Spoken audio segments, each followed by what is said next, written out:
Hi, and welcome to Failurology, a podcast about engineering failures. I'm your host, Nicole. And I'm Brian, and we're both from Calgary, Alberta, Canada. Thank you once again, as always, to our Patreon subscribers. We really appreciate your support.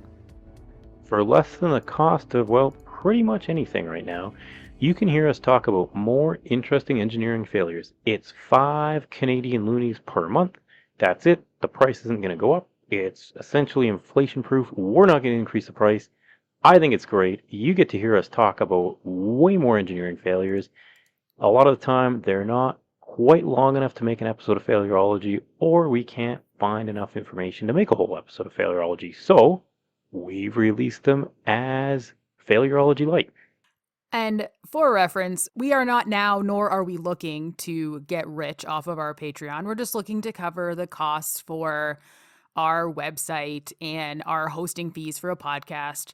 And maybe, if we're lucky, buy ourselves a beer for making this show. So that's kind of what your money's going to if you're supporting our show. So if you've been listening for a while or you really like what we're doing, please think about joining our Patreon. I probably shouldn't tell you this, but you could also join for 1 month, listen to all the episodes, and cancel your subscription if you want to. That would also be that would be fine. Definitely check it out. If you're unsure about what is on there or if there's any that you think will be interesting, if you go to our website and go to the page called Exclusive Content, there's a list of all of our mini failures there so you can see which ones we've covered so far. This week in engineering news, we're going to talk about Astrolab's Flexible Logistics and Exploration Rover, also known as the Flex Rover, and it's going to be part of future moon missions. The Flex Rover will be the largest and most capable rover ever to visit the moon. It's approximately 3 times the mass of other moon rovers, with a maximum combined rover and cargo mass of more than 2 tons.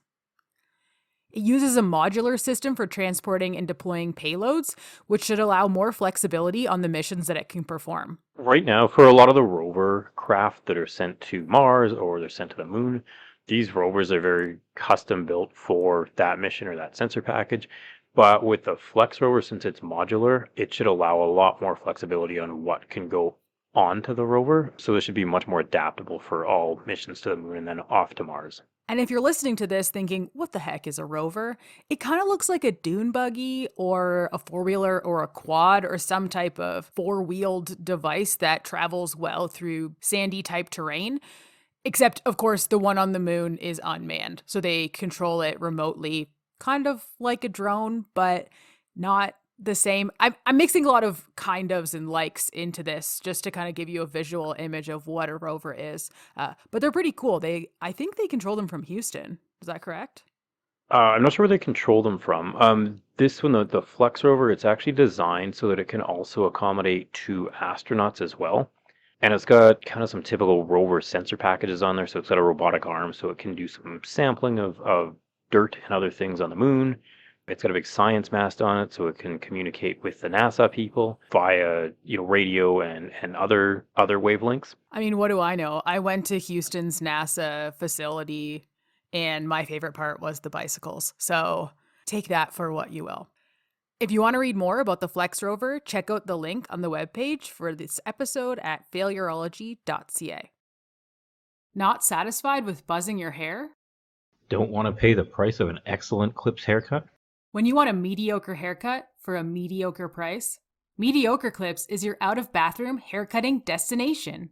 Same burnt-out light bulbs as your bathroom, but our stylists have slightly more hair trimming experience than you do. Mediocre Clips. When okay is good enough.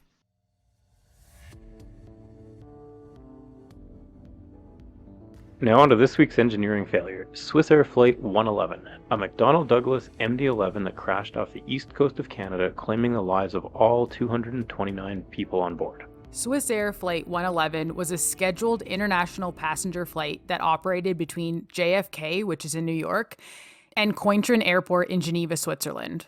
The flight was popular with diplomats and other United Nations members as it was one of the only direct flights between New York City and Geneva, where the UN has offices.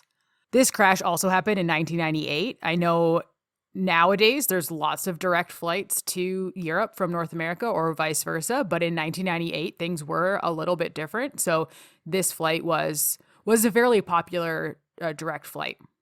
SwissAir Flight 111 crashed 8 kilometers or 5 miles off the coast of Peggy's Cove in Nova Scotia, Canada. And unfortunately, when it crashed, it killed all 229 passenger and crew members on board. The Canadian government spent $57 million in search and rescue response, crash recovery, and investigation into the cause of the crash. SwissAir Flight 111 was operated with a 7-year-old MD-11 aircraft, which is a 3-engine modern wide-body airline. And this aircraft, it was derived from the DC-10. We've talked about the MD-11 previously on Failurology. So this is not the first incident that we've covered that deals with the MD-11. And if you want to go back and listen to that one, it's episode 59, the FedEx Express Flight 80, where we dig into the MD-11. And we go into all the issues with the MD-11. There's a lot of flaws, we'll say, with that plane. And it's nowadays, the few that are left are pretty much all in cargo. We also talked about the DC-10 a lot in episode 42, which was United Flight 232, and that's the one where the third rear engine at the tail of the plane just completely catastrophically exploded and cut some control wires that were supposed to be redundant but were not. That was really interesting if you want to go back and take a listen to that. Episode 42 and episode 59 are the two you want to check out for the DC-10 and the MD-11. SwissAir Flight 111 was configured with 241 passenger seats, with the first class and business class seats having in-seat, in-flight entertainment systems. So these entertainment systems were the first of its kind equipped on the airplane. So these are the entertainment systems that we basically take for granted now. They're the ones that are in the headrest and the seat ahead of you, or if you have a bulkhead in front of you, they usually come out of your seat or out of your armrest on the side. So this in-flight entertainment system, it allowed for browsing the World Wide Web, which would be cool. I think back in 1998, I think I still had dial-up internet in 1998. So the fact that you could surf the World Wide Web from 35,000 feet over the Atlantic, that was a pretty big thing. You could do the standard stuff. You could play games, solitaire. You could do some crossword puzzles, the usual things you can do on the in-flight entertainment systems. Watch movies. Either way, 1998, this was a pretty revolutionary thing. I mean, 1998, everyone had CRT monitors. Flat screen TVs just meant the screen was flat, but it still had the bulk in the back part for the CRT stuff. So in-flight entertainment systems were a big thing. It's kind of crazy to think about that over 25 years, we went from in-seat entertainment being the newest, hottest thing to now we rarely use it, and we all use our portable devices, our phones, tablets, computers to do the same things that we used to do with this in-seat. It's rare that I've been on, I don't fly a ton, but I do fly quite a bit. And I can actually remember the last time I was on a plane where in-flight entertainment was the only option. It's been a while. And that was only 25 years ago. So we've come a long way. Yeah, before in-flight entertainment, the big thing was having a phone in the back of the seat that I think was like $5 a minute to make a phone call from. That was kind of the big thing that was on airplanes. And then in-flight entertainment systems were kind of the next step, because the systems were small enough to fit in the aircraft, or some aircraft, I think just like the old buses, had TVs that would come down from the roof. It's been a really long time. I mean, this is 25, 30 years ago. I don't remember it that well, just because, again, like Nicole said, all of the flights that we take now, they seem to have in-flight entertainment systems in them, and it's just a standard feature now. Captain of SwissAir Flight 111 was 50-year-old Urs Zimmermann, a former Swiss Air Force fighter pilot with over 10,000 hours total flying time, 900 hours of which were on the MD-11. The first officer was also a former Swiss Air Force pilot with 4,800 hours of total flying time, 230 hours of that were on the MD-11. Approximately 53 minutes after departing New York JFK Airport while flying at flight level 330 or 33,000 feet, the flight crew smelled an abnormal odor in the cockpit. A small amount of smoke became visible in the cockpit, then it is likely that the smoke stopped entering the cockpit for an undetermined length of time. So the flight crew assessed that there was an anomaly associated with the air conditioning system, which I think is a fairly reasonable assumption to make. Obviously, since the aircraft broke into many pieces when it impacted the water and nobody survived this, all of this is kind of pieced together by the crash investigators. And we'll get to kind of how the investigation worked in a little bit, but I think right now And reading through the crash investigation report, this is a pretty reasonable, kind of course of action and diagnosis by the flight crew. After conversing with air traffic control, the flight decided to divert to Halifax International Airport in Nova Scotia, Canada. And while they were preparing to divert, the flight crew was unaware that the fire was spreading above the ceiling area in front of the aircraft. There was no fire detection suppression system that was installed on the aircraft in this location that could have alerted the flight crew to the presence of fire. As a person that's done a bunch of flying, trying to deal with a fire event in flight is probably one of the trickiest incidents to deal with, especially one where you don't know the origin of the fire. Engine fires are fairly standard, straightforward to deal with, but a fire in the wiring or somewhere in the cabin that you don't know the source of is incredibly difficult to, first of all, find where it is, and then second of all, like, diagnose. In accordance with the SwissAir checklist for smoke of unknown origin, the crew shut off power to the cabin, which also turned off the recirculating fans in the cabin ceiling. This allowed the fire to spread to the cockpit, eventually shutting off power to the aircraft's autopilot, which is not a great situation. So this flight occurred in darkness, so they kind of departed JFK Airport, I believe at around 9 p.m., 9:30 p.m., the night of the incident, and then when all the power goes off to the autopilot system, the crew has to revert to manual flying the aircraft, which, when you're dealing with a situation like this, is not ideal. The workload is already really high dealing with an in-flight emergency, and then when you also have to manually fly the aircraft, it just compounds the problem. It just adds to the level of stress and things that this crew is dealing with.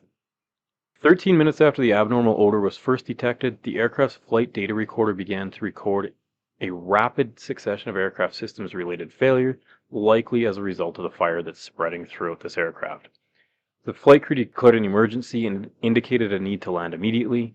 1 minute later, radio communication and secondary radar contact with the aircraft was lost. Approximately 5 minutes and 30 seconds later, at 22:31 Atlantic Daylight Saving Time, the aircraft impacted the ocean 5 miles or 8 kilometers from Peggy's Cove, Nova Scotia. The impact forces were estimated to be 350 Gs, which caused the aircraft to disintegrate instantly. So we're not going to dive too much into the recovery effort. If you want to read more about that, please do. But once they realized that there were likely no survivors, the government of Canada stepped in and tried to find the plane so that they could piece together what happened. And over a course of several days, they were able to eventually find some of the key pieces, a lot of that by submarine. From what I've read, the plane landed on the ocean floor about 50 meters below the surface. So approximately 98% of the aircraft by weight was recovered from the ocean through a combination of dredging, heavy lift operations, remote operated vehicles, naval, and Coast Guard divers. The wreckage was brought ashore, washed, weighed, and cataloged with items showing heat damage, burns, and unusual marks stored in the hangar of the CFB Shearwater. The front 33 feet or 10 meters of the aircraft, from the front of the cockpit to near the front of the first class passenger cabin, was reconstructed from the pieces that they brought up.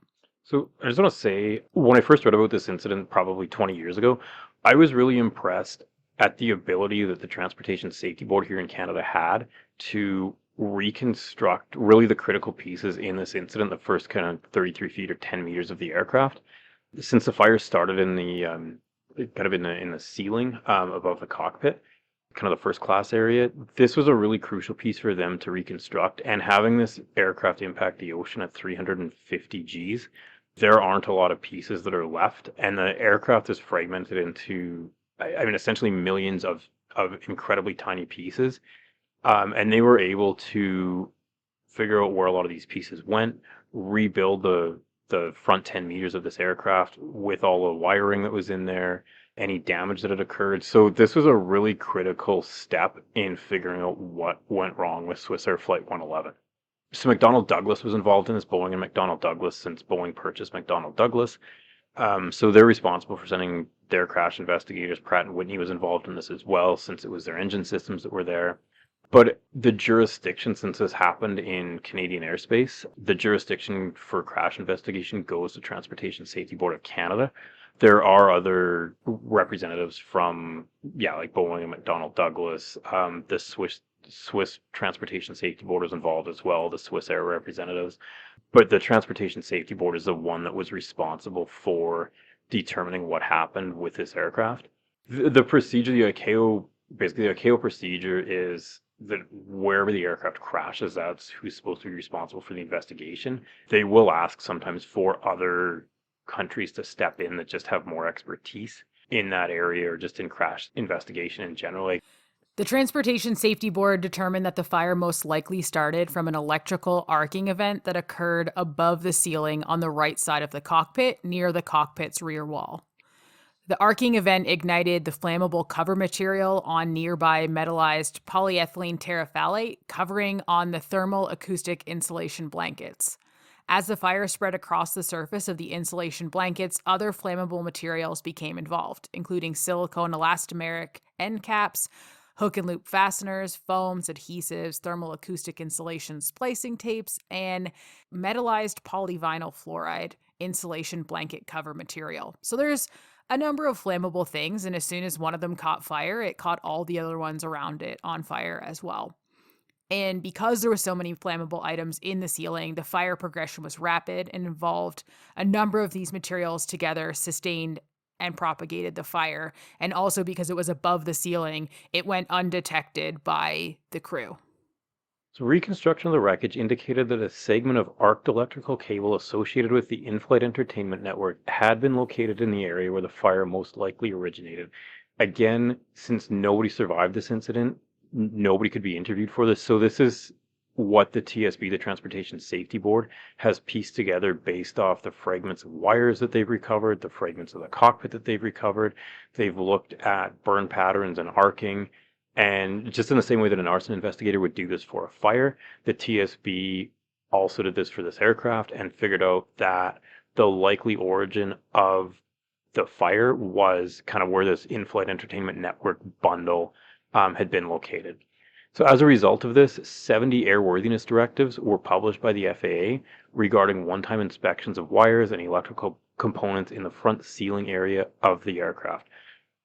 So whenever an incident occurs, especially one with such a large loss of life, there are bulletins that are issued for operators of the aircraft to inspect areas where, the Transportation Safety Board or the NTSB in the States thinks that that incident may have occurred. So if this happened in one airplane, there's a possibility that it can happen in multiple other airplanes. So the best thing to do is to inspect those airplanes and make sure that there aren't those issues in airplanes that are currently on the ground. So just to go back to the MD-11 issues we talked about earlier with FedEx Flight 80, while we did touch on SwissAir Flight 111 in that discussion, the flammable materials and the potential for arcing wasn't even really the main issues with the MD-11. Of course, it caused this crash, and that is unfortunate and catastrophic and shouldn't have happened, but there were also a lot of other issues with the MD-11, specifically with how the planes were controlled as they were landing. And I think at takeoff as well, that caused a number of crashes, very, very, again, catastrophic crashes on the runway for the most part.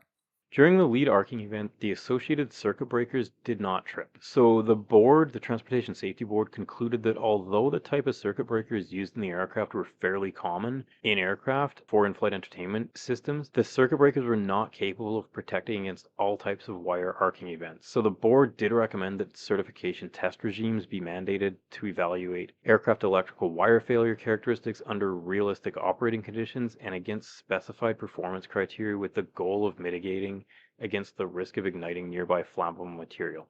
So we have circuit breakers on aircraft. They're very similar to the circuit breakers that are in your house. So when the circuit breakers detect a spike of electricity or some arcing, instead of having basically the wiring catch on fire like it did in this case, the breaker should pop and then the circuit is de-energized. So there shouldn't be a fire event that occurs. Unfortunately, in this case, that was not the case. The circuit breakers didn't pop, so this fire was allowed to continue burning, and the arcing continued to happen. The Transportation Safety Board analyzed airflow patterns and fire propagation in the aircraft to assess what cues may have been available to the pilots during the early stages of the fire. It was determined that the small amount of odor and smoke first noticed by the pilots originated from a small creeping fire that started rearwards from the area of initial ignition and toward the area above the forward passenger cabin ceiling, which is first class. As the fire started, it is likely that the associated smoke temporarily stopped migrating forward into the cockpit. And as the aircraft wasn't required to be equipped with built in fire detection in this hidden area in the ceiling space where the fire was located, the pilots were not aware that the fire was there at all, which is really unfortunate and concerning. The board concluded that the actions by the flight crew in preparing the aircraft for landing, including their decision to have the passenger cabin readied for landing and to dump fuel, were consistent with them being unaware that an onboard fire was underway. The board issued several recommendations to mitigate against potential fires in hidden areas of aircraft, including a recommendation that appropriate regulatory authorities, together with the aviation community, review the method for establishing designated fire zones within the pressurized portion of the aircraft. The intent was to do this with a view to provide improved smoke and fire detection and suppression capability. So there should be more sensors or devices to detect that the fire's there, and then also the capability to stop the fire from spreading and ideally put it out. By the time the crew was aware of the fire, it had developed to a condition where it's unlikely that had they had firefighting equipment and methods, they likely would not have been effective. It was too late at that point. And the board concluded that industry-wide changes were necessary to provide aircraft crews with effective means to detect and suppress fires in these hidden areas in these ceiling spaces, including the provision for ready access to those areas with an access panel or some type of opening so that they could check. Well, nowadays it's a little bit different, but if you think of the ceiling as one solid piece that gets installed as the plane is constructed, if I can't open that to see what's inside, then I can't detect the fire, and I have no way of putting it out until it starts spreading through that big single piece of ceiling. So putting in access doors or other openings that allowed them to fight the fire was also a really important part of that exercise. Yeah, so just like your car, airplanes obviously have a lot of electrical systems, and they have a whole bunch of wire bundles that run through the floorboards or underneath the floor, through the sides of the aircraft, through the ceiling. So if any of these start on fire, it's often very difficult to get a fire extinguisher into those areas without having access panels or without having the ability to open up some of those areas. So now a lot of aircraft will carry fire axes or have some way for the flight crew to access the area where the fire is occurring so that way they can get firefighting equipment, whether it's fire extinguishers or other blankets in there just to mitigate the spread of the fire. During the fire, silicone elastomeric end caps installed on air conditioning ducts melted, which resulted in the addition of a continuous supply of conditioned air that contributed to the propagation and intensity of the fire. As we know, there's a couple components that are necessary for a fire to burn. One of those components is a supply of oxygen. The air conditioning system here with the end caps melting basically just fed oxygen into this fire continuously, which helped this fire spread, helped this fire grow. The cap assembly that was used on the stainless steel oxygen line above the cockpit ceiling was susceptible to leaking or fracturing when exposed to the temperatures that were likely experienced during the last few minutes of the flight. So the Transportation Board recommended that as a prerequisite to certification, all aircraft systems in the pressurized portion of an aircraft, including their subsystems, components, and connections, be evaluated to ensure that those systems whose failure could exacerbate a fire in progress are designed to mitigate the risk of fire-induced failures. This seems like a really smart thing to me to have. If some of your systems may be subjected to, fire or intense heat, it's really important to make sure that they can withstand those temperatures and that they'll perform in the way that they're intended to perform. For at least some portion of the last minutes of the flight, primary flight displays in the cockpit ceased operating, likely as a result of the fire burning through the wire bundles that supported those systems. A lack of outside visual references forced the pilots to rely on the standby instruments that are in the cockpit. So remember, this is occurring at night, so it's dark out, it's over the ocean, so there's no visual reference to the ground. They can't see, really any cities. So they're relying on outside visual references that aren't present. So they need to rely on their standby instruments. So in this deteriorating cockpit environment, the positioning and small size of the standby instruments would have made it difficult for the pilots to transition to their use. and to continue to maintain the proper spatial orientation of the aircraft. The Transportation Safety Board called upon Transport Canada to work with the Federal Aviation Administration as well as the Joint Aviation Authorities in Europe to address identified safety concerns, including the lack of a power supply for the standby instruments that is independent of the aircraft electrical systems. The board believes that the standby instruments should be in a standard grouping layout similar to the primary flight instruments, and they should be positioned in the normal line of vision of the flight crew. The board also believes that with current technology, providing independent standby instrumentation for secondary navigation and communication is feasible. So I agree with all these board recommendations. Having standby instruments, even though you don't ever intend to use them when you need to use them, it really helps if they're consistent across all aircraft platforms. If they're in generally the same spot, it makes it a little bit easier to work with. The board also pointed out some issues with the map lighting and the interior cockpit lighting, wanting that to be independent as well, so it would provide enough illumination to the flight instruments, especially the secondary flight instruments. All of these things, I believe, have been incorporated into more modern aircraft design. At the time, obviously, this was something that hadn't been addressed in the MD-11 or the DC-10 series aircraft. In modern aircraft, this has been addressed. During the course of this investigation, some additional risks that have the potential to reduce safety were identified. And although these factors could not be shown to have played a direct role in this crash, the associated deficiencies could potentially lead to other accidents if they're not corrected. And I think that's really good that they looked at, okay, these are all the things that went wrong here, but these are all the other things that could go wrong, and we should correct those as well. And of those areas of concern, there were checklists that didn't adequately deal with smoke conditions, aircraft designs that don't facilitate the quick depowering of electrical systems. The map light design and installation of the plane was an issue. There was a lack of clarity in the guidance material and regulations regarding wire separation in confined areas. And there was an inadequacy of supplemental type certificate standards to ensure that add-on equipment is compatible with the aircraft's type certificate. In addition to these areas of concern, the board also had 14 safety recommendations that it issued during the course of the investigation. 9 of these recommendations are presented in the final report. The final report will be available on failureology.ca at the end of this episode show notes.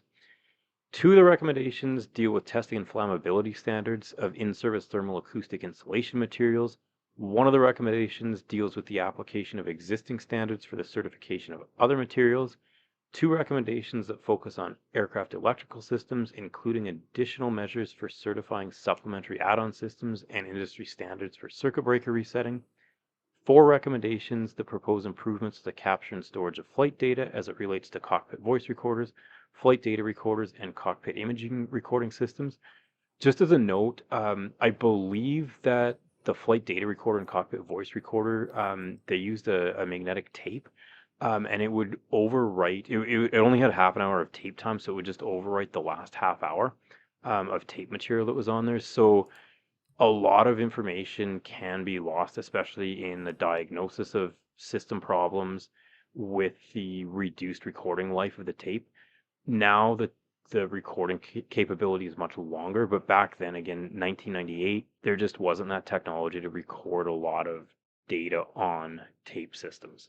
As a result of the Transportation Safety Board's findings and recommendations during the course of the SwissAir Flight 111 investigation, a lot of safety action has been taken by various regulatory authorities, airlines, and manufacturers to address the recommendations, advisories, and observations made by the board. Such actions taken has significantly improved aviation safety worldwide, which is a great thing, especially since we're flying on way more planes than we were in 1998. Some of the significant actions that were taken to date include the thermal acoustic insulation blankets that were flammable have been removed from aircraft.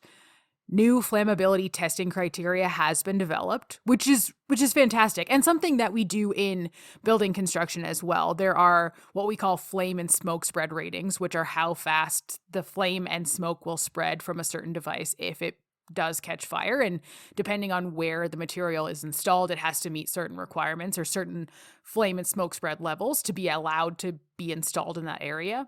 Flight crew reading lights have been redesigned. Additional guidance material for dealing with smoke situations has been given to flight crews. Aircraft checklists have been modified.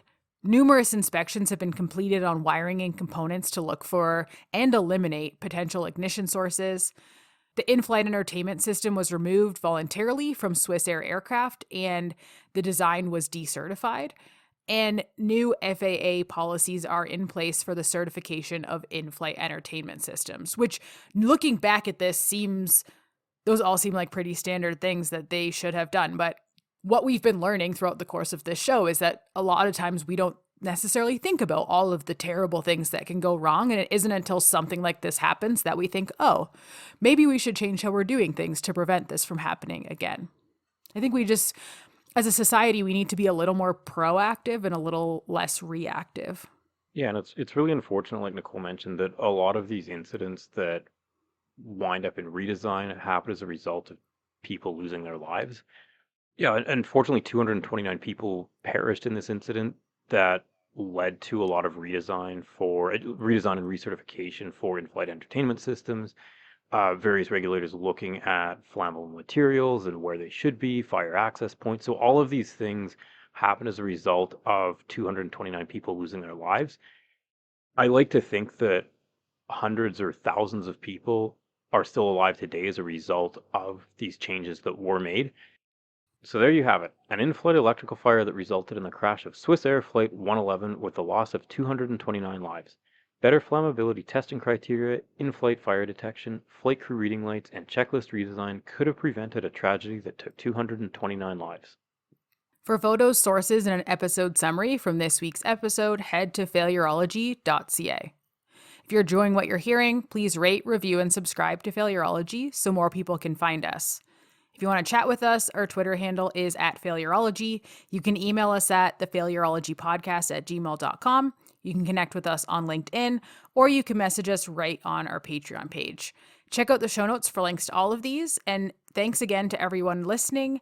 Tune into the next episode where we'll dive into highway design and how it impacts the world around us. Bye, everyone. Talk soon.